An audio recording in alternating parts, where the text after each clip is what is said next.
Okay, let's start. Let's open with a word of prayer. Let's pray. O most glorious God, Father, Son, and Holy Spirit, we come to you this evening as people gathered under the name, the banner of Christ. Christians who you have elected eternity past, called into your glorious presence, and sings a song, Lord, to you for your glorious salvation. So we will be looking at songs this evening. We ask for your grace that you would bless us this gathering. For those who are here in the classroom and for those joining us online, may you, O Lord, bless this time that your people gathers and meet under your name. We pray this in Jesus' name. Amen. Psalm 98. Psalm 98.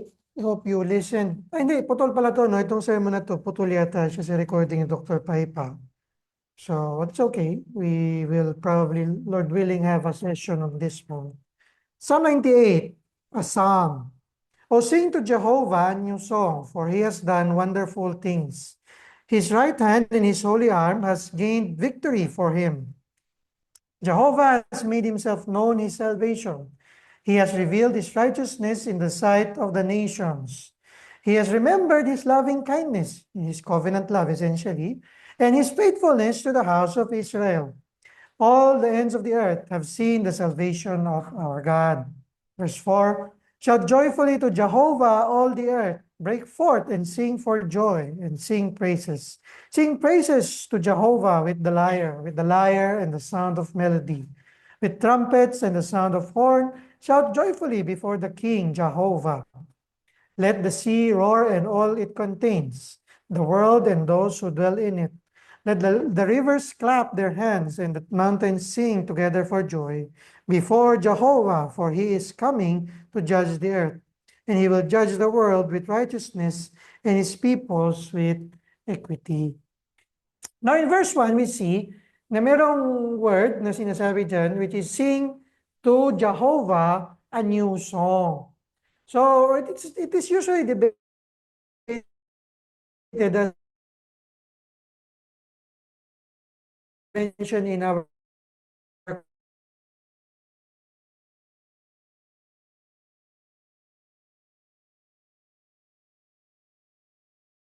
elements na if exclusive sa as those related to the salvation experience. But there was an old song under the old covenant, but now he is saying in this psalm, as you can see in Psalm 98, it's talking about the salvation experience, one who is saved, who is under the new creation. Even though this is the old covenant, they are now commanded to sing a new song, to sing praises to God personally. Because how many times did you hear the word Jehovah? Di ba? Parang it was paulit-ulit. It kept on repeating. There was no instance that I said the Lord. It was all Jehovah. It was all capital. So if you're reading the Chinese Bible, you will really see that they write Jehovah or the Chinese word for Yahweh. We are to sing joyfully and as well as Paipa says, intelligently. We do not just sing for the sake of singing. We just repeat. It's nothing wrong. But again, it is the appropriateness for worship. Because songs, again, are expressions of our being. When a person is so happy, he would sing. When a person goes through dark turmoil in his life, he would perhaps express in a song. I think there was a musical composer, he got, hindi pala, Westlife yata, Westlife, yung isang member or something, one of is gonna go through cancer yata or something, is gonna die. So he wrote that, yung malungkot na song na, I forgot the title. Because songs are an expression of ourselves, of our being. And thus, in worship, sabi ni Robert Rayburn in his book, it is an expression of worship to God. This is a form. That's why you would see in major evangelical churches, in Pentecostals and charismatic church, they will say, this is the worship experience. Worship and then the word. Though, technically, we know that the whole thing is the worship service in itself. That's why sometimes they would say, this is the worship pastor. Because he's the one leading the singing. But yes, songs are expression to worship of God, but it's one of the elements of worship. Later we will see. Sabi ni Brian Speck in his book, if you're reading, page 83, music is inherently emotional and speaks to man. So it is, in a sense, we talking about the song, and it is the song also talks to us or ministers to us. Now we saw last week in the, let me share the screen. Last week, we looked at this order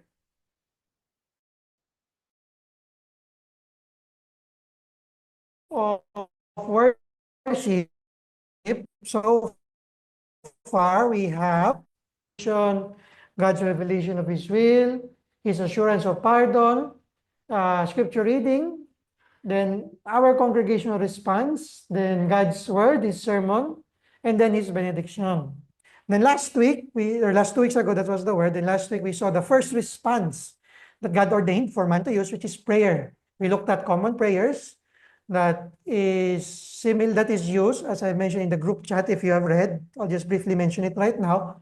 As a high church, meron yung parang value that is placed on the solemnity, on the seriousness of worship. That's why we have common prayers.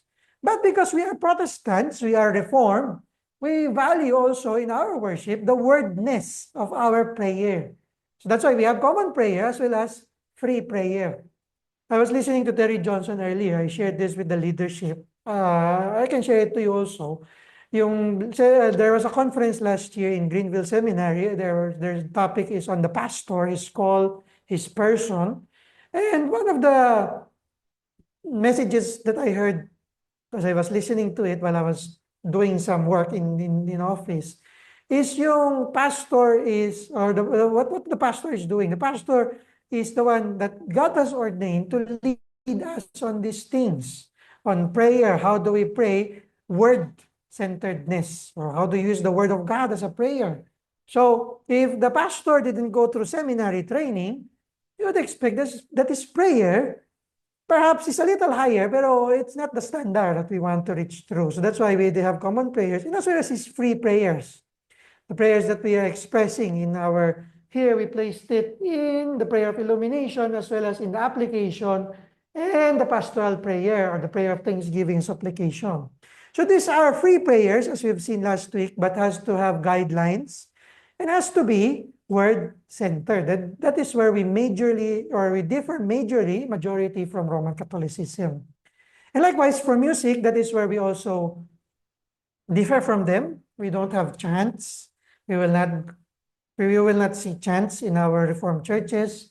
But we want to see songs that are appropriate, as we see in the worship of God.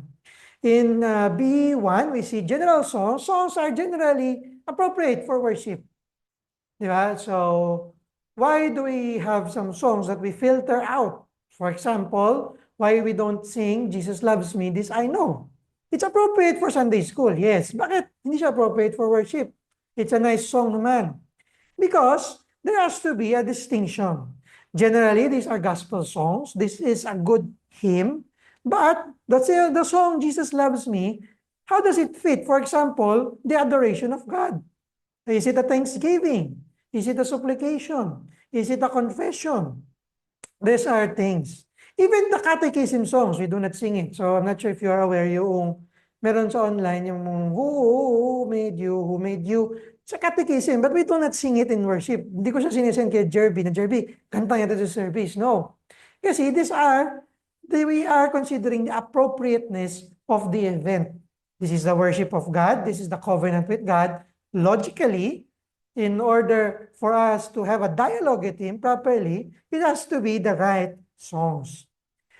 Songs, of course, have its objective and subjective experience or aspects. Some people might say, welcome for those who are joining.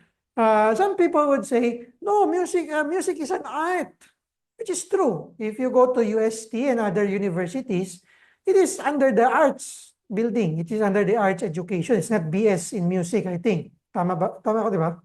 I mean, unless someone will say wrong. Pero if I remember correctly, BS is not for music. AB in music, or AB in conservatory, church conservatory music, which is in the University of the Santo Tomas. Music is an art, yet it has an objective aspect. There's an object. Bakit kinanta nung ganitong singer? Why did the singer compose this kind of song? Well, he wants to express his joy, his happiness of the event. Tanda ko rin yung title ng song, sinasabi ko kanina, we have joy, we have fun. We have season in the sun. Ano yung purpose nun? Bakit na-compose yun? Kasi nga, malungkot siya. So, para kantahin natin siya in a birthday party, di ba, parang hindi siya tama. It was not appropriate. And that's why in our worship, in Reformed worship, we argue that it is a covenant with God, it is a dialogue with God. Logically, we need to find or fitting songs. We need to fit songs that are reflecting the logic of the gospel, which we saw in prayer, that it, or the forms that in the words of the Lord's Prayer, that there is an adoration, there's a confession, thanksgiving, as well as supplication. And again, as it was also mentioned in our church evaluation last December, sabi kasi I think one of the concerns was our hymns. Was it good or bad ba yun yung metrics? Because someone said, meron pa ding mga napiling hymns na ano daw, medyo I-centered. Yan daw. So naging ano siya, I think napasa pa rin siya sa good. Pero yeah, it's good. Which is good. So, but yes, we should not have the Christian subjective experience, which is, hindi naman masama si mga Christian bands, but if majority of their songs is their subjective experience, it must not be, or it may not be, for the worship of God. Now, moving to B2, distinction B2, is the corporate, or the songs for corporate worship. Sabi ni Robert Rayburn in his book again, he actually dedicated a chapter on the hymns of the church, the hymnody of the church. Nakakano nga siya, interesting. He didn't have section on the word, pero he had the section on the song. Kasi nga, song is very important in the church, as we have mentioned earlier. And as we have seen the forms of prayer, we also, as a response to God, use the same forms. So the first song, as a response to God, logically is, as He has called us to worship, let's go to here in this screen. As He has called us to worship, then He asks us the question in votum, in whom is your confidence? How are you coming in? Our help is in the name of the Lord, who made the heavens and the earth. Then He greets us, welcome, grace and peace to you. Last week, we saw that the proper response is, of course, a prayer of praise and adoration. Now, the question is, hindi naman siya important. I mean, it's not debatable na kailangan tama talaga yung arrangement nito. Is, after the word of God given, would it be more logical to have prayer, parang, oh, welcome, grace and peace to you. Let us pray. Or would we see more logical na, okay, let us first respond with a song. Pwede ko na may lipat yan. Pwede natin singit dyan, patapos na tayo. Pero yun, we're trying to think through. Sige, zoom in pa natin.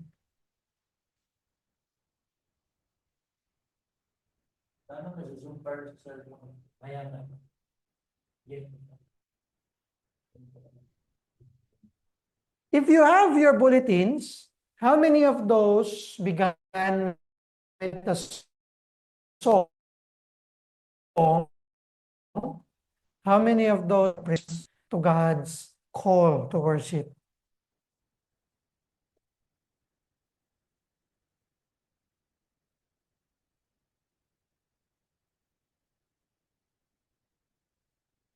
Tanyan? People online, you can also participate. We can hear you.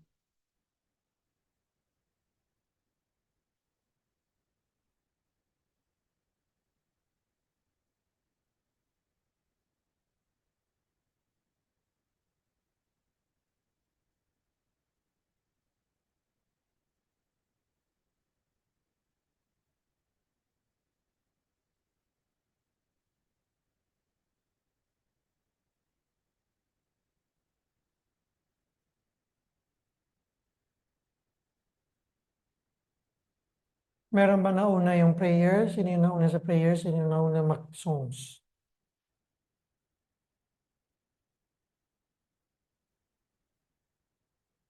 Baka nagchat-chat sila.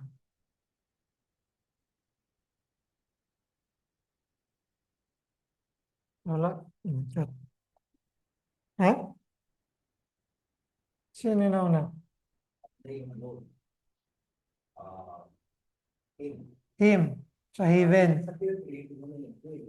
Him. Pero dito sa training engineer, nagkaroon sila na prayer adoration and provision.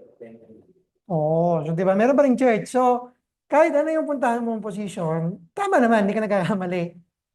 So, I think, sa akin, I think my philosophy is, for those that used him first before prayer, is because it was God talking, and because songs are an emotional expression, we sing. Later, we will deal with yung prelude and postlude, but wala tayo nun sa Reformed churches. But, yun, ba't nagkaroon ng processional? Kasi yung adoration and praise is an expression of procession, coming to God.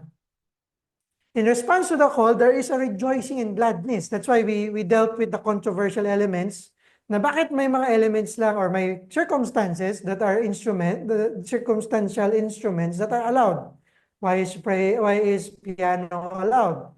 Why is guitar allowed? Pero bakit yung drums? Hindi naman not allowed, but hindi siya appropriate for its marching or for this coming in to the worship of God.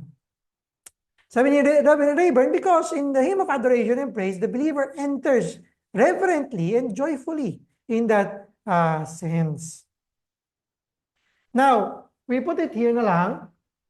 Total, yung leaders din naman di-discuss. But at least you all have, have an idea why we should not, or not really not should not, but we should not currently, or we should maturely express this more than just a hymn. Kasi ngayon nakalagay sa ating is hymn. Kaya nga yung ibang churches, the temptation there is if you don't have a distinction, what happens? Pinagsasama-sama mga ng hymns. Di ba? Bakit? Kasi patapos na kami kumanta. Song 1, song 2, song 3, tapos na. Mag-sermon na kami, bahala na kami sa buhay namin. Hindi. Again, this is the meeting of God. And as we meet with God, He calls us, He says, hallelujah, thank you for calling us. And that's why we adore and praise Him. Now, the next hymn that we will see, kasi wala na dito no? Kompleto na siya. So walang hymn of confession in a sense. But actually, yung corporate confession of sin, pwede siyang prayer because it is a response to God. But there are also churches that actually sings corporately yung confession nila. Ano kaya ginagamit nila? Anyone who wants to guess? Some of the people, they don't use, or they use naman corporate confession generally. But there are times, kung gusto mo medyo, hindi naman maiba, medyo may flexibility. Hindi siya parang Roman Catholic na mechanical, dikit-dikit, lagi-lagi. Sinasabi ko, we have the liberty to corporately confess using a song. Which is, ano kaya yung appropriate? The pinakamabilis is Psalm 51. That is why we are singing Psalms. Later we will deal with that. Bakit we sing Psalms? Because Psalm 51 was composed as a confession of sin. So we can corporately, nagsagot na si Anthony pagtapos ko sabihin. Pero alam nila na type na niyan. Psalm 51, because it is the appropriate response. It was David's confession of his sin to Bathsheba, to God. And we can sing that. That's why God inscripturated Psalm 51 for us. It is for our benefit. That's why we have Psalm 51. That's why we are encouraging the church. I'm encouraging the church. I encourage some brothers na to buy the Trinity Psalter hymnal on the app. Kasi mahal pa yung physical copy. Nasa 3,000 pa eh. 4,000. So we can. Actually, there are situations. Pero generally, we use prayer for confession. Next, in the assurance of pardon, hindi, sige, pagka nasa offering lang tayo, then we will deal with that. Then the next is before we go to the scripture reading, look at your bulletins kung merong before scripture reading or in between scripture reading and sermons kung merong naglalagay ng songs. May naglalagay ng hymn.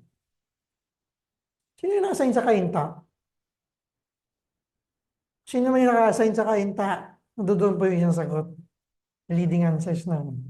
Ilan ako.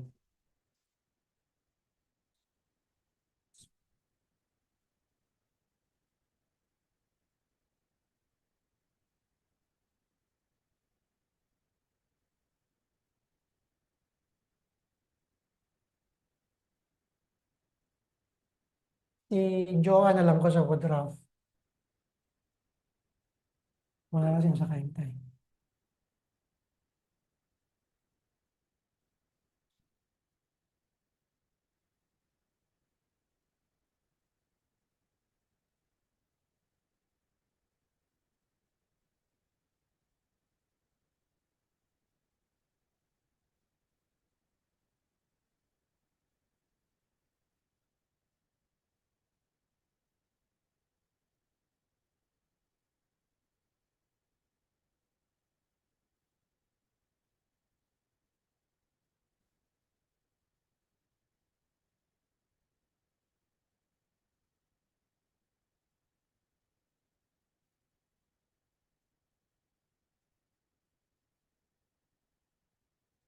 Before scripture reading, no? Yung iba. Pero may mga churches that you would see, sa kalagitnaan, scripture reading, since nagsalita si God, ang kanilang perspective is you put a response, then the sermon. Yung iba naman, magkadikit yung sermon, kagaya dito, it's a preparation or hymn of ano ba to? Preparation, sorry. After the Lord's Prayer, before we go to the scripture reading, it's prepare, a song again is preparing our emotions. So yung hymn of preparation, it has to be a hymn na hindi siya similar sa adoration. Adoration in a sense that you're adoring God, but this is preparation to go into the Word of God. So merong time there was a time in another church that I was suggesting to Jervy, we will sing Psalm 119. Bakit? Kasi Psalm 119 is about the Word of God. Yun yung sabi ni Spurgeon, if you will see, if may free book siya, the golden alphabet of the Bible. Psalm 119, you know the book Treasury of David, it is the Psalms of Spurgeon. But makita mo dun yung Psalm 119, may sarili siyang book. Kahiwalay siya. Kasi nga, mahaba yung Psalm 119, tsaka it is a focus on the Word of God. So, hymn of preparation can be that, Psalm 119, or any appropriate hymn that is preparing us to the Word of God. Later, we will see the principles on how to choose music. But preparation, I think, is a necessary transition that we are approaching in a processional manner. Remember Psalm 24. Maakit sila. Bago sila makarating sa mountain, yun nga, may question. Pwede ka ba dito? Who are you going to? Sino ba yung confidence mo? Pwede ka, ba't ka dito? Sino nag-imbita sa'yo? Si God. Kakanta ka na adoration, magko-confess ka ng sin mo, magkakaroon ka ng assurance of pardon, mag-offering, tsaka yung offering next week. And now, you are going to hear the word of God. It is a good, I think, transition. That as we have the forgiveness of our sins, as we are thankful to God, we are showing our grace, as we have read kanina in Psalm 98, we are expressing our gratitude to God's grace to the hearing of His word. Because again, as Reformed Church, our emphasis is the word of God. So we are being prepared to the listening of God's word. Now, I will not type this anymore, but what we do usually, tatalon mo na ako sa letter D, is after the sermon, we will have the prayer of application as well as the hymn of response.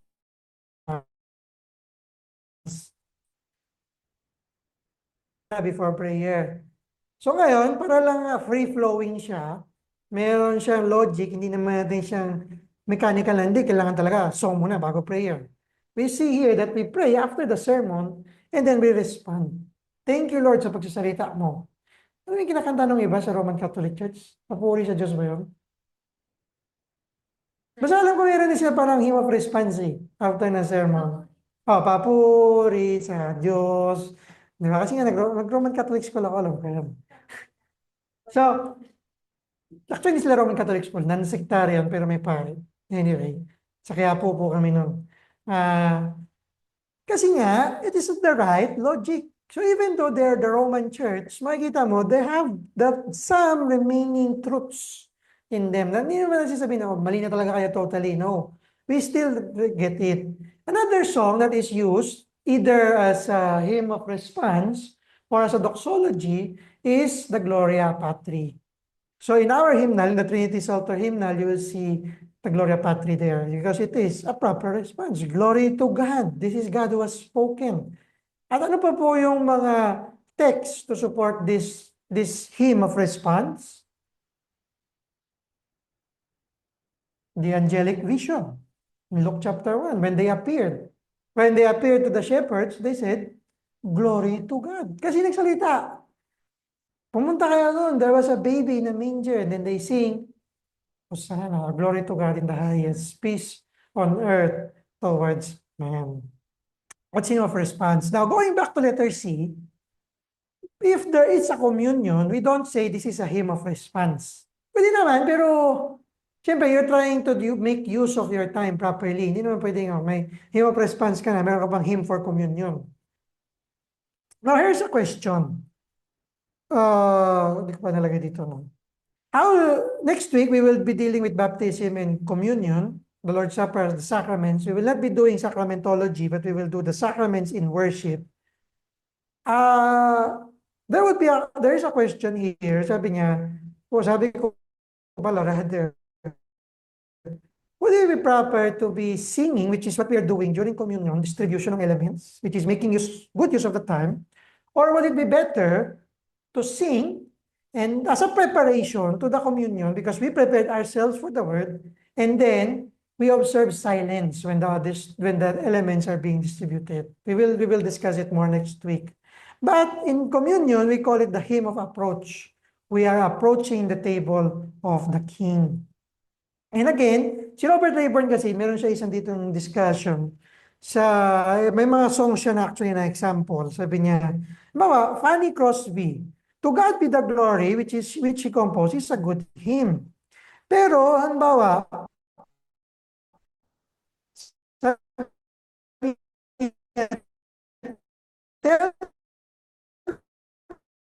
me the story of Jesus or yung rescuing sa not expressions of worship to God.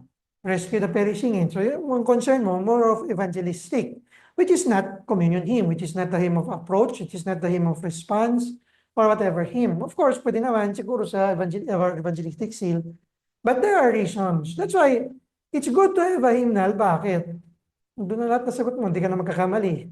Ito na yung hymn na ginagamit ng Reformed Church doon eh. Ito na yung ginagamit ng mga Presbyterian na church eh, sa Amerika, sa Europe, sa Philippines. Hindi kami din natin ng hymnal na to. These hymnals, scrutiny of the church.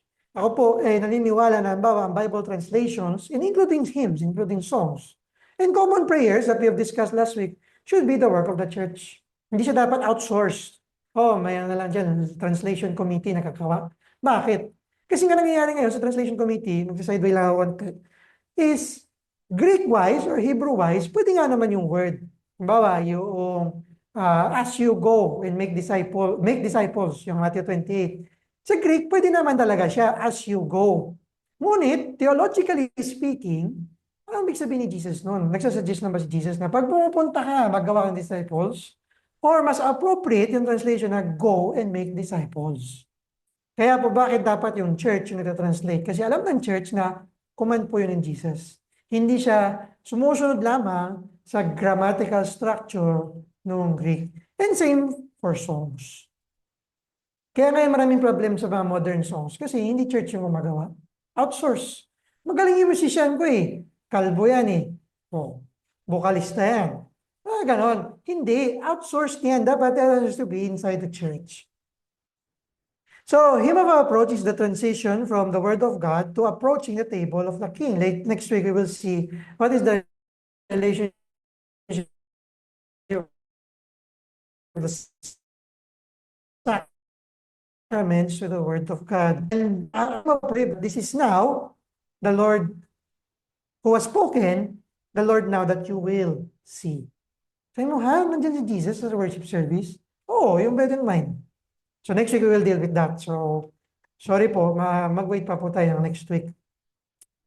But again, when we put the hymns or songs as an approach to the communion table, may we have that proper flow or logic in mind. Ano ba yung order? Next week we will see the order for the communion.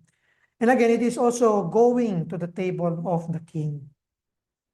Now last, doxology as a part of a song. Sabi nga last natin that this is a covenant with God. This is God's worship. This is the service to God and of God. Should we have the last word? Should we have the last word? So some people, as I mentioned, if you Google yung Blue Ridge Presbyterian Church, what they do is hymn of response, which is ito po sa 22. And then susunod na niya agad yung doxology before the benediction. Para nga lang naman end yung word ni God. So siguro for the sake of time, you just look at it on your own time, yung bulletin. Some bulletins or most bulletins will do benediction and doxology. So how do we tie it up? Later we will see how do we tie it up na in such a way God still has the last word even though we sang the doxology. Doxology, sabi dito sa number 3, I was suggesting that it has to be or it should, hindi man should. It's suggested to be short and simple. Bakit? Tapos na eh. Ba't ka mapipilian napakahaba-habang doxology na kakantahin? So pwede nga dyan yung Gloria Patri. Not sure if you know yung Praise God from whom all blessings flow. So nandun din siya sa Trinity Psalter Hymnal. And then the one we sang during Christmas and Christmas carols, yung Blessed be Jehovah God, which is from Psalm 72. Now what are the regulating principles? Again, remember that the element in worship is not the instruments. It is the song itself.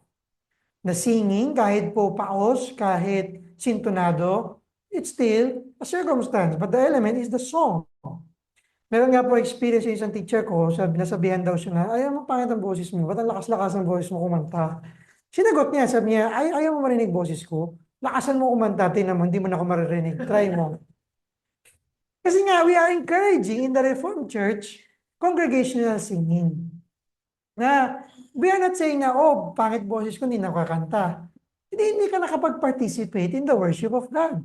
Dahil lang, hindi ka pang choir, hindi ka pang Filipinas Got Talent. No. And one of the regulating principles is, kasi nga sabihin ko, sige nga, saan naman galing sa Bible?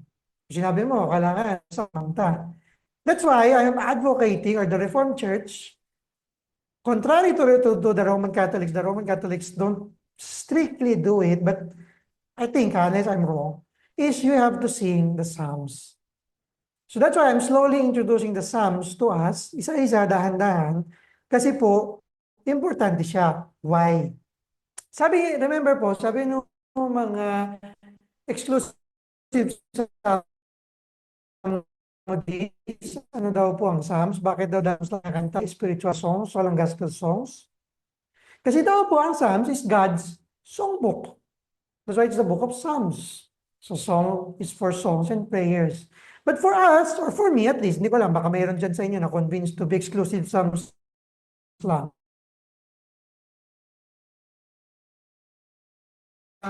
For me, I think there's in the book of the Bible. Well, it is for us to know how to sing.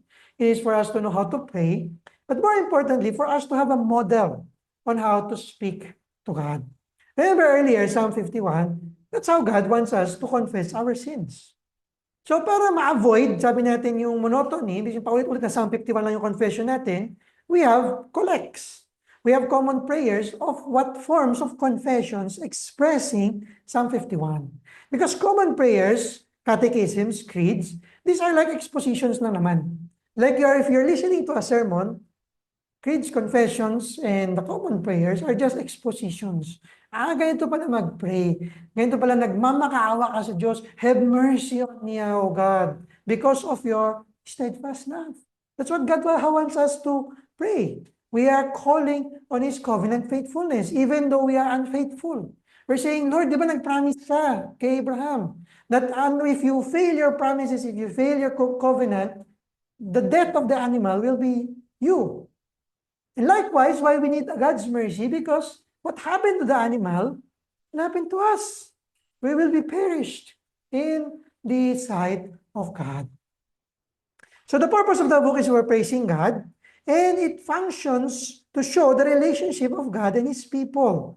Then it also demonstrates for us how to have, letter C, yung criteria of having music. So ba, meron sa inyo dyan, kagaya ni Jerby, blessed by God in music, in poetry. Like me, hindi ako mga sa poetry talaga eh. Alam ko siya in theory. That's why sometimes some people are saying, yung musician daw, tsaka yung pastor, merong clash. Kasi daw, yung pastor nga ka naman alam sa music eh. Hindi ka naman mag-poetry. Kami, arts graduate kami. Hindi, ikaw, divinity graduate ka. Ako, science graduate ako, Bachelor of Science in Information Technology. Wala kang kaarte-arte sa katawan mo. So, Psalms have criteria or Psalms have patterns, sabi ni Terry Johnson. Sabi ni Terry Johnson, if you look at the Psalms, the book of Psalms, there's a progression in thought. Kanina sa Psalm 98, ano yung progress niya? Kinakanta natin, sabi niya, sing a new, Lord a new song because we are being saved by God. So yun yung thought niya, ano yung salvation ng Diyos. Verse 3, he remembered his covenant love, loving kindness and his faithfulness. Now, bakit daw mag-sing for joy? Ano yung progress ng thought niya? Because in verse 9, before the Lord, before Jehovah rather, He is coming to judge. So may progress yung Psalms. And then, merong repetition na nangyayari sa Psalms. That's why some of the songs that you would see here in the modern sense, yung, ba't pa ulit-ulit? Hindi ko na actually alam kung ano yung mga kantang pa ulit-ulit. Maybe some of you may know. Yung parang yung chorus, kantahin natin ng kantahin, yung bridge, kantahin natin ng kantahin. These are fine kung talagang may transition. Because kanina, if you look at verse 4 and 5, actually ulit siya, shout joyfully, sing praises. In a sense, in the Hebrew construct, meron siyang repetition na nangyayari, which is commanding the people to praise. So there is repetition because that's poetry. But it carries, again, a theological weight. Some of the people you will hear na pagka na-convert sila or na illumine sila to reform, sabihin nila, ayaw namin kumanta ng Hillsong. Kasi wala daw theological weight, which is, ewan ko, hindi ko na kasi alam yung mga Hillsong ngayon, sorry na, nasa hymns na ako to enrich yourself. Pero ano yung weight? Psalm 98 in the book of Psalms, Psalm 51, it carries a lot of theological weight. Heavyweight yan, kung talagang gusto mo intindihin. Dami kang maririnig na sermon about it. Marami kang makikita na value on what it is to sing to God. And then here, there's a variety of collective voices as God's, as well of voices in Psalm. You will see that when it calls the people to sing, it is valuing yung congregational singing. Now, this is not to say, as we have discussed, yung controversial element of choirs, na bawal talaga ang choir. I mean, as I've mentioned, Pilgrim has a choir. Then, if you look at those churches as well, si First Presbyterian sa Colombia, may choir, si Second Presbyterian, si Woodruff Road, they also have choirs. Pero hindi sila may special number. But there are other people who are helping the congregation na, ito yung hymn. May nga isang beses, nung introduce ko yung Psalm sa Hymn of Response noong December, parang yung mga bababaeng magaganda yung boses, sila lang yung unang kumanta. Sumunod na lang yung mga tao. So pwede naman yun. And sometimes as a hymn minister or music leader, music director, anong tawag natin doon, I think there's value na sometimes we teach them first. We sing the first stanza and then return. Kasi nga we are teaching the people. But as much as possible, we have to be familiarized na the songs kasi ayaw natin masira yung flow. Now, next is number C, letter C. Now, if you are here in the church, there is a hymn book actually. It was a donation by, or Anthony got it actually, which is that one. Meron dyan in page, or Roman numeral number 5, that's the hymnal kasi of the Christian Reformed Church when they were still, lagpas ka na. Sa umpisa lang, sa 5. Yung Roman numeral 5, 10 principles of music. Yan. So the Christian Reformed Church in the United States, they came up in their synod, in their denomination, principles. How what is the music for the church? And I think it's a good to adapt it. Ito pong CRC na hymnal, Christian Reformed Church, that hymnal is the first version of the Trinity Psalter hymnal. The Trinity Psalter hymnal is the updated. Ano pa yan eh, luma na yan eh. Tsaka yung, ngayon, yung denomination na yan, may babae na po dyan, pastora. Tapos, dyan nga po umalis hindi, iba pala yun. Pero yan na yung, may mga issues na dyan sa denomination na yan. Pero ito yung first version. In a sense, kasi si Kainta, actually, they're still using that hymnal. Pero hindi natin siya gagamitin. Bakit? Hindi tayo makaka-order niyan. Wala na po niyan. Hindi tayo sa Trinity Psalter hymnal. So the first or the main principle, sabi ng synod, the church, the denomination, again, that's why I'm adopting it or we should adopt it, is because the church believe that the music of the church, the main principle of the church should be appropriate for worship.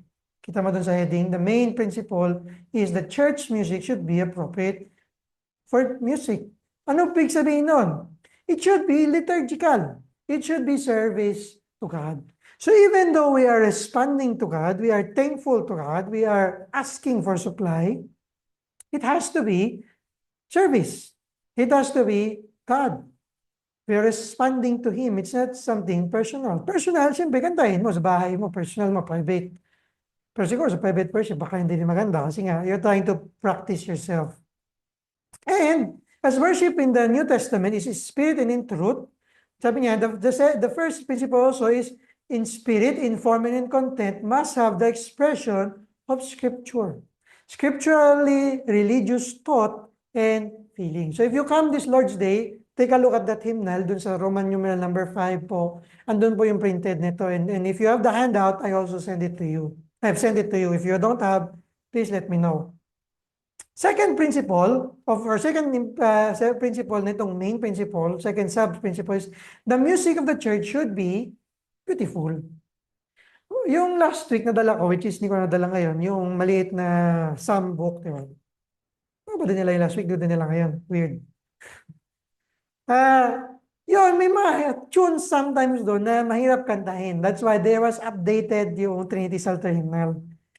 It has to be beautiful. That's the principle of the church. Kasi nga naman, hindi ko makanta. Paano ko kakantahin to? Basahin ko na lang. So, hindi na siya naging music. Its religious thought or spirit should embody appropriately in poetry as poetry.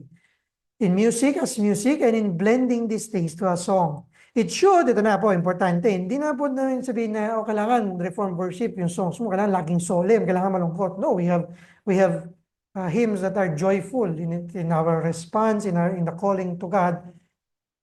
It has to satisfy the laws of aesthetic, of balance, unity, variety of harmony, design, rhythm, restraint, and fitness. So, pagka meron ng hymns na napili po yung liturgy, so yung moderator, pinag-usapan namin minsan ni Jervy yan. Sabi ko, Jervy, mabagal yan. Bilisan mo ng konti. Kasi, hymn of approach or hymn of praise, ang bagal-bagal, nakakaantok. So, kaya minsan makikita mo, pag ako nag-lead, tapos ikaw yung musician, gaganunin kita. Bilisan mo. Bilisan natin yung tempo. I would express it in my hand, in my feet, na bilisan natin yung tempo if we were not able to prepare beforehand. But ideally, we prepare it beforehand. Kasi po, kailangan, it should satisfy the aesthetic laws of balance, unity, harmony, rhythm, restraint, fitness. So, nakita po natin na kahit arts po siya, merong objective, merong measurable components. Kahit po abstract siya. Now, I will not go through the 10 principles or the 10 implications. I would like you to read it on your own because of time. And we want to go to letter D na in the considerations. Now, meron po magsasabi na, dapat pag-reform, traditional lang yung kinakanta natin. Hindi pwede yung merong Getty. Pwede yan kasi modern yan, contemporary. But if you think about it, yung songs na yon, noong time ba ni Isaac Watts, contemporary yun. Di ba? So some people are asking, helpful nga ba ang distinction ng traditional and contemporary? I think if we say it is just for the purpose of musical genre, if it is just for identification, helpful naman siya. Pero hindi po natin siya nasabi na hindi dahil pag-reform traditional lang. Hindi tayo pwede kumanta ng mga modern church compositions. if there's our work of the church. Is there a better description? Maybe, I don't know. Pero I would just say, just categorize them as psalms and hymns. Siyempre, pag hindi psalms, hymns na yun.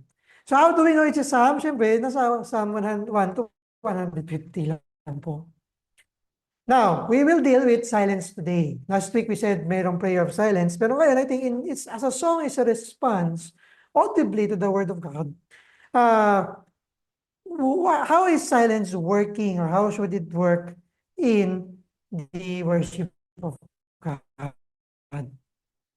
Some people would include prelude and postlude. Ano po ba yung prelude at postlude? Ang prelude po is bago mag-start yung call to worship, maglalagay sila dito minsan ng prelude, patugtog muna yung musician. Siyempre, yung postlude, yun yung kabaliktaran niya. Pagtapos ng benediction, pagtapos ng doxology, magtutugtog ng music. Now, in our service as of now, we have a pre-service now, yung mga announcement. Ito po, nakita natin dito sa 2. And I don't think nagkaroon tayo ng postload and preload or tinanggal niya kasi dito ako. But if you think about it, if you look at it historically, since there's a brother who asked before when I was asking, ano ba yung purpose mo attending na class, sabi niya, or what are your expectations? Sabi niya, sana daw merong history ng church. So just brief of snippets. Hindi ko naman dito siya ngayon, hindi ko nakita. But historically, prelude and postlude, prelude happened when Constantine was recognizing, di niya nilegalize. Remember, Emperor Constantine never legalized Christianity. Kinilala lang po niya. Sabi niya, maganda yung Christianity kasi nga, nanalo siya sa gera, nakita daw niya yung cross, ginamit niya yung cross, nilagay niya sa shield niya, nilaban niya, nanalo siya. Sabi niya, maganda ang Christianity, papanalo ko laban sa mga Muslim. So sabi nila, oy, andyan dyan yung VIP. Maglagay tayo ngayon ng red carpet. Kaya po nagkaroon ng musical introduction, nagkaroon ng procession. Papasok yung king. Siyempre, hindi yung papatalo yung obispo. Ako yung obispo ako yung priest ng church. Hindi, papasok din ako dyan sa red carpet. Hindi naman siya yung ako yung priest ako yung bishop, ako yung pastor ng church. So, historically, before the 2nd century, before Constantine recognized, before Theodosius legalized Christianity, wala po talagang processional. So in the Reformed Church, we don't have processional, and as I mentioned before to some brothers, in some 18th century churches in the United States, wala pong center aisle. Sa side lang po yung daan, kasi nga ang focus is, ang nasa center yung pulpit, ang nasa center is the Word of God. Kaya po ang pulpit, kahit po, or minsan, ang problema nga sa auditorium style, napupunta siya sa side, kagaya po natin ngayon. That's why we are trying to fix it, arrange it in such a way na ang pulpit would be fitting to be in the center. The Lord's table as well. Bakit yung Lord's table natin tinabi kay Jerby? Nilagay sa gitna. Actually, nakatabi kay Jerby pala, tapos nililipat natin sa gitna kasi communion na. Sinasabi natin, this is God. Ito yung focus natin. Ito yung sa kalagitnaan natin. Hindi siya nasa side. Isa pa lang nasa harapan. So, yun po. So, minsan tataka po kayo, bakit pag ako? Tatakot ba sila sa akin kasi nire-request ko nilagay sa gitna? Hindi po. Sabi ko po kasi, we are emphasizing as Reformed the centrality of the Word of God. So even in our singing, the center is God. That's why we have silence. So as God who has the first and the last words, it is nice to have silence or meditation in the start, which begins with God's Word, then the call to worship, and then after the benediction, whether we do doxology after the benediction, meron ulit silent. Kasi po, inaalala natin, ano ba sinabi ng Diyos? Yung Diyos pa din po. Kasi nga, yung recessional naman, yung baliktad ng processional is going in. Recessional naman, yung Diyos po yung nag-dismiss sa atin and sends us out to the mission field. Ito pala dingil ko pala, communion and offering, theological implications of the Lord's Supper. Do we sing during the distribution of the elements? Do we sing during the distribution of the elements? Hindi naman siya masama. Hindi ko masabi, oy, makasalanan yan. Bakit yung ginagawa yan? Hindi po. Ginagawa namin siya actually. Ginagawa niya sa Pilgrim actually, if you look at Pilgrim. Sa ibang church, you will see, if you look at if you will look at it next week, ano po siya, piniprint po nila ano yung subcategory ng communion sa sacrament, ano yung ginagawa. Yung kanta is before the distribution or after the distribution. Bakit po? What is the circumstance? Remember, this is not hard and fast rule, but what is the circumstantial principle behind it? Kumukuha ka ng element, kakanta ka. Ano yung magiging focus mo? Or madidivide ba yung focus mo? Or, yung iba, kaya po namin ginagawa yan kasi hanggang 12 o'clock na reservation namin, nag 1 hour na preaching na si pastor. Binibisa na po namin, kinakanta na po namin. Well, again, what is our principle? What is our philosophy in worship? Next week we will deal. But I think, for communion, it might be wiser to sing after the distribution of the elements. Kasi po, ano ba yung element? Yung communion element, hindi yung sing. Ano po? May kanta rin sila, pero hindi sila kumakanta. First time lang natin gawin yun eh, nung nakaraan. Choir ang kumakanta, which is again, a controversial element na na-dismiss na natin. So, merong kanta, so yun. So, these are circumstantial principles that we have to apply. But how about offering? I think in offering, I think, pwede natin sabayan. Kasi bakit? Ang offering dapat po, hinahanda na siya. Hindi yung maghahalongkat pa lang ako, nasa na ba yung offering ko? No. The day before, nakahanda na po siya. Meron nga isang joke dati. Kasi nga daw, nasa jeep daw siya. Hindi ko totoo yung story niya or joke siya. Hinold up siya. Daw sabi, ano yung nasa sobre? Envelope yan. Nanakawin mo yan sa Diyos yan. Hindi daw siya tinakawan nung magnanakaw. Ewan ko kung totoo yung kinikwento niya. Nung hold upper pala. Pero again, we have to have yung principles in place. So that's why I think offering, being prepared beforehand, pwede tayo kumakanta habang naguhulog ng ating offering. Be it going to the front, or it is being distributed or passed around yung offering plate. Okay, So- okay lang ba yung mga sobra nandun sa o ilagay na natin sa mga buhay? So that's why, dapat pa to sa ako, dapat sa ano pati, sa offering. That's why I was proposing na pwede naman bumalik yung envelope na may pangalan as a training, as a support, as a circumstance na magpe-prepare na ako, nakapangalan sa akin to eh. Or meron tayong inuuwi. So yung Sunday siguro mag-uwi na tayo, pagbalik natin, next week may laman na. Kasi nga, we are training ourselves to be prepared coming to the King. Kaya po bakit tama na we are producing the songs beforehand in the bulletin the day before? So isa na Wednesday, we are producing it na yesterday. Kasi po, ay hindi ko alam yung kantan to. Jerby, paano ito kantahin? Ngayon meron tayong YouTube. Alam na natin na ano ba yung kakantahin. That's why for exhorters like myself, I try to submit as early as possible. Kasi po, yung hymn, yung pipili ng hymn or yung hymn na mapipili ko, feeling ko alam ko yung kanta eh. Yung Trinity Psalter hymnal, alam ko halos lahat ng kanta dun. Pero sabi ni Jerby, nag-struggle daw siya. So kailangan ko agahan, Jerbs, kaya mo ba to? Jerbs, alam mo ba to? Hindi namin kaya kantahin yan. Adjust tayo, next na lang siya, pagka natuto na yung mga tao. Now, we dealt with silence. How about a cappella?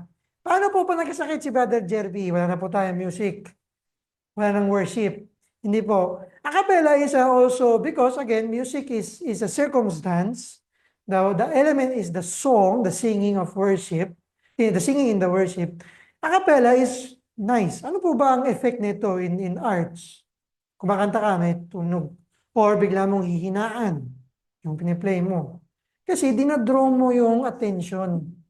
So, some musicians, they would stop at a verse, 5 verses, verse 3, they would stop, or verse 2, verse 4. Para lang to emphasize na hindi po yung music, hindi po yung instrument na nagpapakanta sa inyo, but it is the song that your response to God is the element of worship.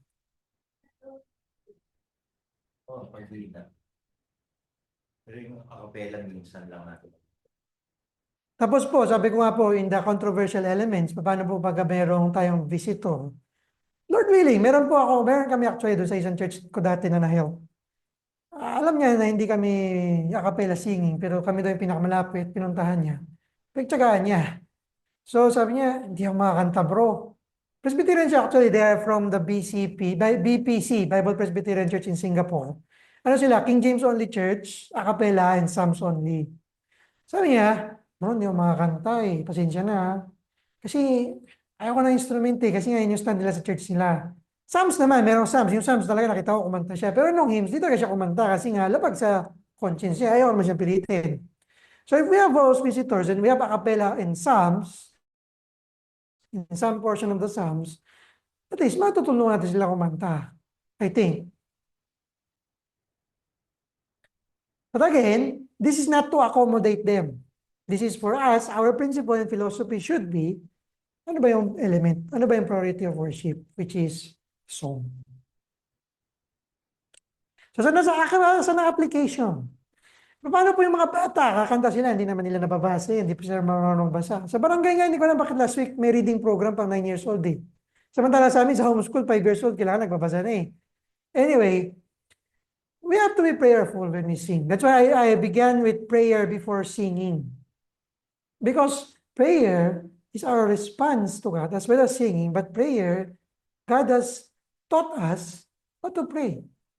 So when we sing this. Hindi lang emotionalism, ang ganda-ganda ng kantang to. But ano ba yung sinasabi ng kantang to in response to the word of God and calling us to the attention of God? Reflect to the song and sing with your heart inaudibly. Siguro naman, I think, circumstantially, talaga naman sobrang sintonado na, napipili na lakasan mo pa yung boses mo. And there are wisdom. Like last week, we said yung sa prayer, how about corporate amen? Should we say amen during the course of the prayer or just at the end of each section? Sabi natin, para orderly yung worship, sabay-sabay po tayo. Amen. Yung ibang brothers po natin ginagawa, sabi at lahat po tayo sabi ng amen. Pwede naman kahit pag nasanay yung mga tao, we don't have to say it na. But in the beginning steps, I think it's nice to have na. And lahat po tayo sasabi ng amen. It's a reminder, circumstance saying this is an amen. And if you know some Baptist churches, di ko mo ginagawa dito sa Pilipinas, at least sa Amerika alam ko, after every song, they say amen or amen. And po, corporate amen is not only for prayer, but also for song. Ano po nito? Nag-agree kami sa sinasabi ng kanta. Again, last week, bakit po meron tayong prayer in unison? Why do we pray the Lord's Prayer? Or we suggest to pray the Lord's Prayer? Kasi po, we are in unison as a Catholic, as one universal church that says, yes, Lord, ito yung kinakanta namin. Kahit yung iba mas mabilis, kahit yung iba mas mabagal, kahit sabay-sabay kami kumakanta, agree kami dito sa kantang to. Yung Lord's Prayer pwede rin. So, after ng pastoral prayer, pwede ka magkanta ng Lord's Prayer. Nga lang, kasunod mo, hymn of preparation. So, kakakanta mo lang, kakanta ka ba ulit? So, parang gano'n, ano yung logic lang noon behind these things. So, yes, we ended a little early. Sabi dito ni Robertson in his book, Nakita ko 6 teams sa kanila eh. Ang ginawa na natin noon, RFC, 6th anniversary. pero alam mo kung 2 service ka, 10 hymns ka. Kasi 5 sa umaga, 5 sa gabi. Oh. That's why we are advocating morning and evening. Gusto mo talaga magaling kumanta, mag-evening service ka. So magaling kumanta yung church. Meron nga yung isang OPC church, yung Taylors. Ewan ko siya ba yung nakakuha ng Covenant Taylors. Yung mga bata sa kanila, hindi lang doxology ang kinakanta. Alam mo nila yung hymns nila. Kasi kinakanta nila sa family worship, kinakanta nila sa church, morning and evening. Sanay nila. Hindi po hindi lang siya cute na magaling kumanta yung mga bata, pero nape-prepare sila na ang kinakanta po namin is gospel songs. Is the songs of church. Sabi ni Robertson in his book, ito po, sabi niya, music is a part of Christian inheritance. Songs rendered for its own sake has no place for the Christian worship. The music in the church is worthwhile to the extent that it glorifies God in communicating the word that brings man to closer harmony with God. Di ba po pag yung iba dyan nagliligawan? O sinta, di ba yung arana? Songs. It connects people. It connects also God. And we who is in a covenant with Him, He has instituted songs for us to use, to sing Hindi naman kasi nililigawan natin ng Diyos. Hindi po. But we are singing as a response in service of Him. Questions po?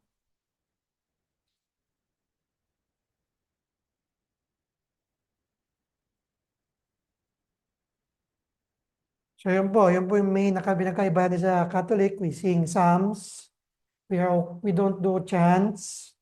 We don't just sing the older songs. Pero ngayon, meron na niyata sila, di ba? Si Bo Sanchez nung before. Meron siya bang modern niya eh. So, ibig po ba sabihin, pag kinakanta sa Roman Catholic Church, hindi ko na rin po kakantahin? Depende, kung nasa hymnal talaga natin, hindi hinihiram nila sa atin. Di maganda, na-evangelize sila. Yun po, that songs. Next week, we will deal with sacraments. If you have any questions with our existing practice, bakit po yun yung ginagawa natin, we will deal with that next week sa worship. But we will not deal next week yung theology ng sacraments kasi po that is reserved for the theology class na hindi worship, but the sacrament class. Okay, if there are no questions, let's close in prayer. Heavenly Father, we thank you for the psalmist in Psalm 98 who encourages us to sing, that we have a basis, that our emotions are not restricted, are not constricted to express ourselves. Because as our worship to you is alive, because it is service, it is offered to the true and living God, we are able to express it with our hearts, with our minds, with our hands, with our lips, that you are our God. We can express our emotion freely. And yet, you guide us from your word how to express these good things to you. And for that, O Lord, we indeed praise you. Help us to apply these things in our worship, and as we learn more, as we explored this class, we are able, Lord, to sing, as the psalmist says, a new song indeed of our great salvation that you have granted us, that you have drawn us to yourself to.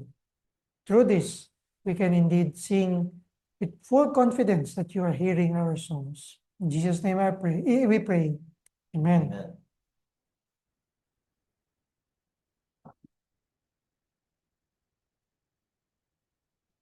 Ang tanong sa songs, next week tayo siguro maraming tanong. Again, yun na Giovanni. Ano mag-question? Question. Ito po bang naka-Excel, um, Sir Johan? Po, yes sir. Yung itong naka-Excel, aray, ano ba to? Can we use this as our standard sa pagdating sa liturgy? Yes, we are finalizing this. We will have, that's why we might have a leaders meeting that is open. We might have the congregation sit in during our leaders meeting for this one. Pero kung magiging online ng ating leaders meeting, online hindi naman nag-attend. I think our leaders meeting might be online kasi naman traffic sa Maynila. Oo. And we can invite the congregation or anyone. Well, Can we invite? ganun. Sorry, hindi ko naintindihan. Can we invite them? Anyone? Can we invite them? Depende po, kasi may mga agenda tayo dun sa item that I sent. Sorry nag-meeting na kami ngayon. Na I sent na well actually hindi naman lahat yung sensitive, pero may mga item that we will look. Pero we can have, what we can do is, what I suggest is, we have a Sunday school dun sa sa ating Westminster Confession of Faith. Maybe we will have few sessions to introduce the liturgy before we formally adopt it. So kasi hindi naman po lahat nakastuck na ako. Hindi naman po lahat kasi, teka lang, mag-logout na ako para wala tayo dito sa Zoom ko. Hindi naman kasi lahat naka-attend ngayon ng Reform Worship. Hindi naman po lahat is nag-sign up. So I think let's do it in one Sunday school para everybody is present. May question daw si ano? Si Iman. So hindi ko po siya mababasa, nag-logout na ako sa Zoom. Okay. Meron naman dito mga nakalagin. I have a question. Sige, Eman. Go. Ano yung type niya? Open mo na lang yung mic. Ay man. Baka mas ma-compose niya yung thoughts niya. Yeah. Singing hills. So, basahin mo, Carl. Yung question ni Eman, Yes. can you read it? Wala ka dyan. No? Wala, nanote ko na kasi nagluloko yung internet. Singing Hillsong or contemporary songs outside corporate worship allowed for participants? Just wondering. Ikaw, kung nasa sanctify ka, mas na-express mo yung sarili mo. Actually, pwede ka mag-compose ng songs mo. So, hindi naman siya, church discipline ka namin, nag-Hillsong ka. Hindi naman po, wala po ganon. Hindi ko po susuportahan yung ganong discipline issue. Nasa liberty nyo na po yun. It's in your liberty as a Christian. Pero it's in your wisdom as well. Diba, John Frame, remember, he was arguing what are the sanctified wisdom. Well, yes, ano yung sanctified? Would this help me sing better to Christ? Would it help me sing better in church? Would this better help me express my love for Christ? May pahabol siya, sabi niya, because my mom actually does or prefer contemporary worship songs and stuff. Kasi po, nakasanayan na natin, which is hindi naman siya masama. Sikreto ka lang po, sino po yung mama niya, ha? Sinabi pa talaga niya eh. Ayaw ko nga sabihin eh. De, pero okay lang yun. Well, it's not sinful. It's not something. Ano lang, ikaw eh, kung nalulungkot ka, gusto mo pakinggan si Hillsong Bethel, at bakit kakakarinta na ng mga may discipline issue? So yun din yun, di ba? Parang hindi naman pwede lahat isusubo natin. So wag po tayo yung, hindi naman po tayo namumulis. Ito lang pwede mo kantahin, ha? Hindi na po. We will violate the principle ng Confession of Faith, which is chapter... Sorry, hindi ko na memorize eh.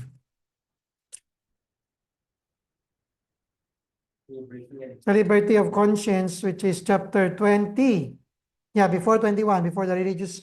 Tingnan niyo po, di ba? Magkatabi yung liberty tsaka yung religious worship. Ngayon po, nagpa-family worship kayo. Gusto niya kumanta ng gano'n. Hindi naman siya siguro I don't think she's sinning, they're sinning. Pero, how can you lovingly, submissively suggest better songs? Yung application, no? So ngayon, the ball is yours, how to respond properly. Na hindi mo dinidimin yung authority. Actually, minsan, magkakaroon ng time sa isang church, no?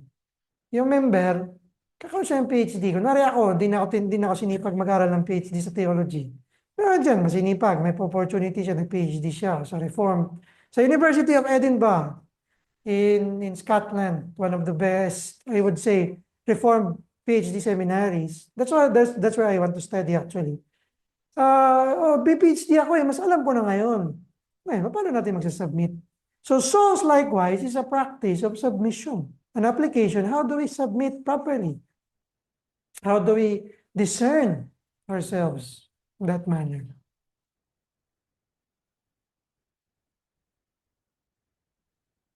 Sasabihin ng iba, tingnan mo yung isang hindi reformer na ka-office mate, kayo kinakanta yan, pareho sila. But technically naman kasi, Christian din naman sila.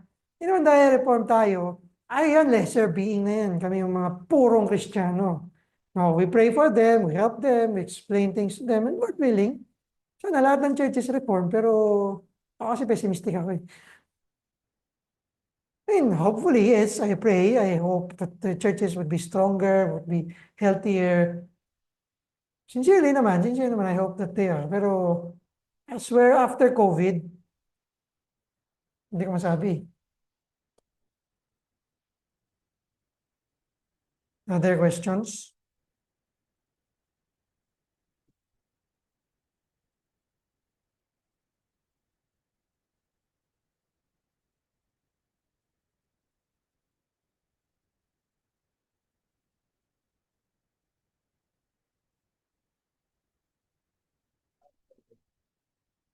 Question na yun. If you enjoy listening to secular music, why not? If you enjoy listening to contemporary or modern music, di ba, Christian contemporary, why not?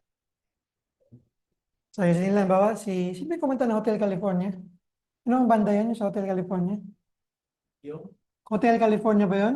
Girls. Eagles. Eagles ba yun? Sabi na Satanic daw. Sa talent daw. Oh, so, maybe, meron actually, nag-invite ako ng speaker, sinundo ko pa nga dati sa youth fellowship namin. Ano siya, yun, 10 years ago, yung common pa yung mga demonic songs. Yung back, ano yung back, ano yung back reading ba yun? Back swing. Backmasking. Backmasking. So, yun, meron daw hidden message. Mukha naman legit yung ano niya, kaya nga kinuha ko siya. Pero, songs are arts that God ordained. Even evil people tries to subvert it. Pero tingnan mo yung sarili mo. Evaluate mo, kung hindi ka nga mas nag-grow in grace. But again, we're not regulating people na kailangan gospel song lang kinakanta mo. Nag-drive ka, Carlo, hindi pwedeng may ano ka, Westlife or ano, ibang songs. Si ano pa ito? Yung ka-office mate ko, yung mga Koreano. Sila Pablo, ano? Yung BTS ano, pa, hindi BTS yun. ito dito sa Dito sa Itoka. Philippines, local. Yung dating office mate ko, sabi siya. Ano, Yun, SB19. Oh, di ka pwede yung SB19. Hindi naman. Actually, office mate ko po yun, si Pablo, one of the SB19 members. Oh, Si Pablo, he was an office mate. Mama niya, ka-office mate ko din. Dati. Hindi ngayon. Hindi na nagkatrabaho yung mama niya, mayaman na sila. Pero friend ko pa siya sa Facebook. kaya yun. Kabatch ko rin yun si Pablo. Same.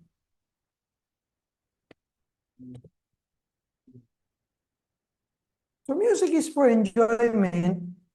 Use it sparingly.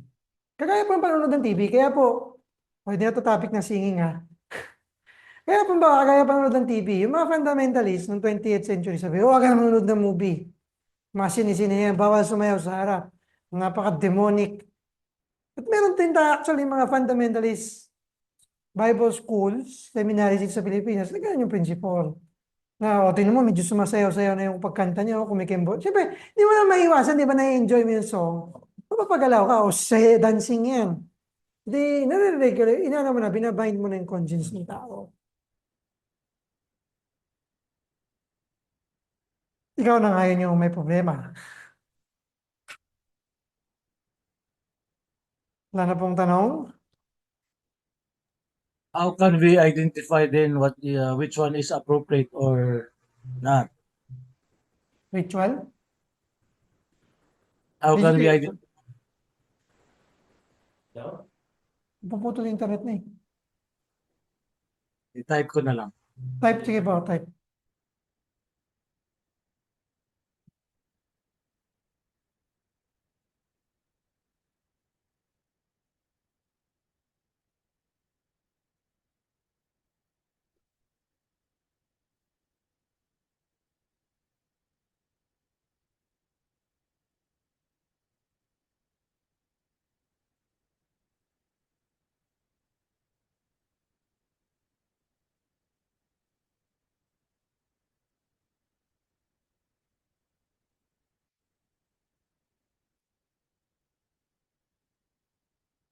Luloko po kasi si PLDT, I think.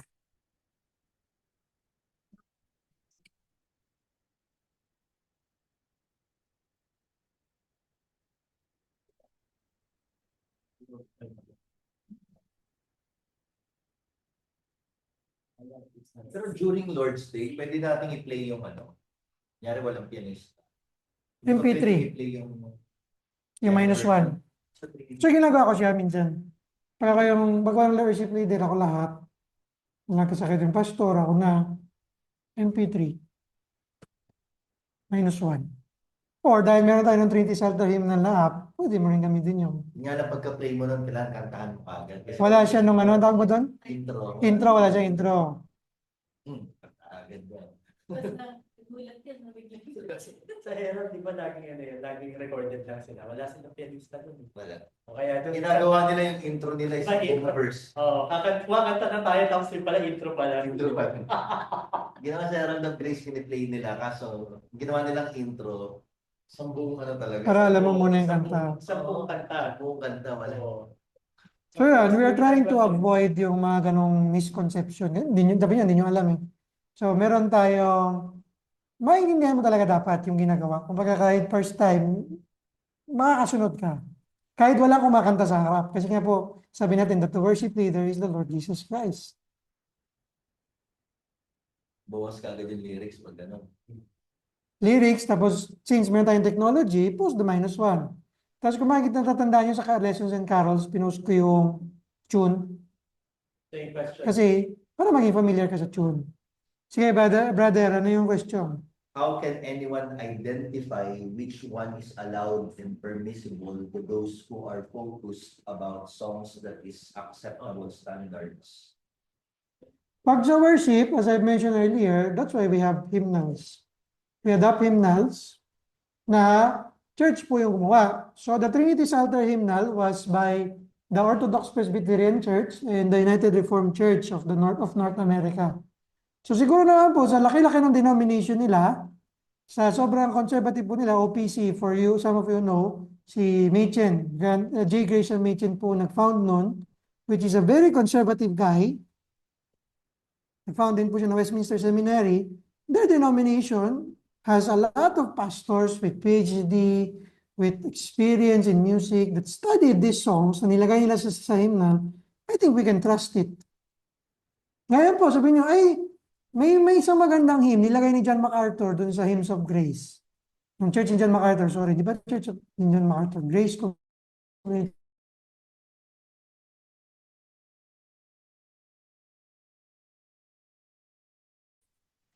I-adapt na hymnals, Bible translation should be done, ideally by the church. Ano Sunday, no? Tatlong hymns natin. PPH. Pero isa hindi. Sa sing. Oh, di ba? So sa sing is also approved, I think, by someone, I forgot who.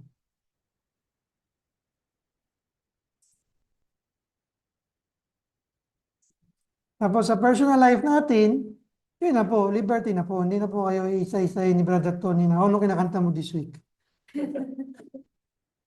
Kinig ka ng ano, no, satanic, no? Hindi na po. Ako, nakikinig ako typecast na nakaraan. Kanina, ang isang painit ko. Oo, kinakanta ko po ang mga Yoyoy Villame, mga novelty. Di ba? Ocho-ocho, ganyan. Pag nagkaraoke po tayo, baka mag-regret kayo pag pinakanta nyo. Oo. Kasi yan yung mapipiliin kong kanta. Mga, ano ba, Chinese mindless songs. Kasi nga, that's where I relax. I enjoy myself eh. Dito ka mo yun. Bip, bip, bip, sabi ng Jeep, kung makikita niyo pa po yung lumang video ko, meron din yun sa YouTube, sa Facebook. Kaya lang, nawili. Really, reveal yun rin. Oh, tarat-tarat din. Kapong tarat-tarat. Yan po yung mga kantang pang-connect ko sa world. Hindi po ako na sobrang theological lang. Sabi nga may hindi naman masama na mag-share kami sa mga. Para malaman din ng tao ka. Hindi puro share ko. Tao ka, pero hindi ka makamundo. Remember, Christ said, you are of this world, but not of. You are in this world, but not of the world. Kasi malalaman naman, worldly ka na eh. Greed, covetous. Gusto mo na self mo, wala nang submission, wala nang service to Christ.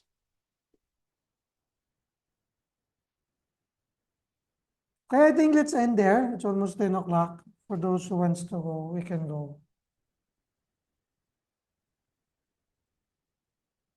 Good night. Good night. God bless everyone.